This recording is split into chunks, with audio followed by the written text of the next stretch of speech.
Hello everyone, my name is Shubham and today I talk about lymphatic system and its illness. So the lymphatic system is a network of lymphatic vessels and lymph nodes in different areas of body that maintains homeostasis as well as immunity of our body. So the lymphatic system returns fluids that have leaked from the blood vascular system back to the blood to maintain the blood volume. So the lymphatic system consists of lymphatic vessels, lymph nodes, and lymphoid organs and tissues. Now the first one is lymph. The lymph is a clearly watery fluid that circulates through a lymphatic vessels. And once the interstitial fluid drains into lymphatic vessel, it is called lymph. So the lymph is identical is a composition to interstitial fluid. Now, the formation of lymph is as the blood circulates through the body, and most components of blood plasma, such as nutrients, gases, and hormones, filter through blood capillary walls to form interstitial fluid and reabsorb back by venous capillaries. And excess filter fluid drains into lymphatic vessels and becomes lymph. That is, the interstitial fluids enters into lymphatic vessels is called lymph. Now the lymph vessels. So lymph vessels are thin wall structures and that carry lymph. So the lymphatic vessels begins a lymphatic capillary which join to form lymphatic vessels, and larger lymphatic vessels unite to form lymphatic trunk. And lymphatic trunks opens into a large lymphatic duct and right lymphatic duct and thoracic means left lymphatic duct. Now the next one is the lymph nodes. The lymph node is a small bean-shaped organ that serves as a filtering and processing center of immune system, and it filter lymph before it return to the blood, and it is located along lymph vessels, and it usually occur in groups. And lymph nodes are major site of B and T and other immune cells. That is, it can seen widely in cervical, axillary, and inguinal regions. Now the flow transfer circulation of lymph. So the lymphatic capillaries have greater permeability than blood capillaries. Greater pressure in interstitial fluid opens lymph walls and fluid enters into lymphatic capillaries.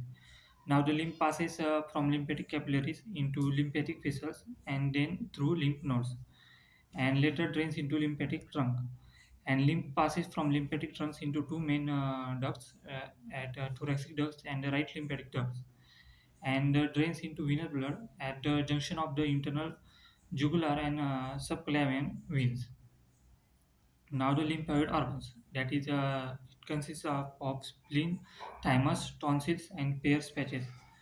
Now the spleen. Spleen is the largest lymph organ, and it located in the left hypoquadrant of abdominal cavity, directly below the diaphragm, above the left kidney and descending column, and behind the fundus of the stomach.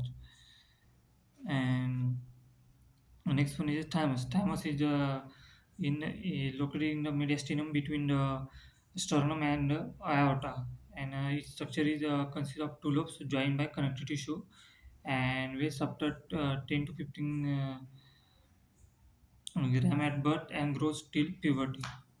After puberty, its atrophy begins, and old age it weighs about 3 gram. Now next one is the tonsils. Tonsil is from ring and lymph tissue around the entrance to the pharynx. And tonsils include single pharyngeal tonsils or adenoid embedded in the posterior wall of the nasopharynx. And that is two palatine tonsils lie at the posterior region of the oral cavity, on one on other side, either side. The tonsil gather and remove many of the pathogens and entering the pharynx in food in or inhale air. Now the pair patches. Pair patches is found in the wall of the small intestine, and pair patches of aggregated lymphoid nodules are large cluster of lymphoid follicles, and it resembles tonsil in structures and capture and destroy bacteria in the intestine. Now the its illness and disorders of lymphatic system are lymphatic filariasis, and second one is lymphadenopathy. Third one is lymphangitis. Fourth one is Hodgkin lymphoma, and fifth one is a lymphoid leukemia, and it etc. Now, the first we are going to discuss about lymphatic filariasis.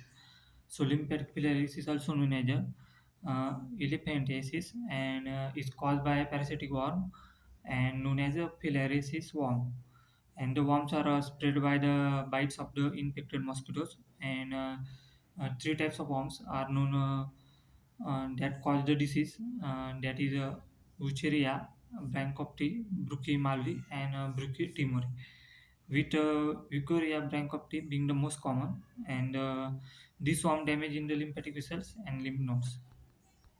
Now the next one is lymphadenopathy. Lymphadenopathy is also known as adenopathy. That this is the lymph nodes in which they are abnormal in size or number. And lymphadenopathy of an inflammatory type. The most common type is lymphadenitis. It producing shallow or enlarged lymph nodes. Now next one is lymphangitis. That is inflammation of the lymphatic system. And infectious lymphangitis occurs when viruses and bacteria invade the vessels of your lymphatic organs, lymphatic system. So lymphangitis may occur if you already have skin infection and it's getting worse. Now the next one is Hodgkin lymphoma. Is a type of lymphoma. That is, lymphoma is a cancer of a part of the lymph system, and Hodgkin's lymphoma are due to Epstein-Barr virus, that is, or included in a family history of the uh, condition and having HIV or AIDS. That is all about lymphatic system and its illness. Thank you.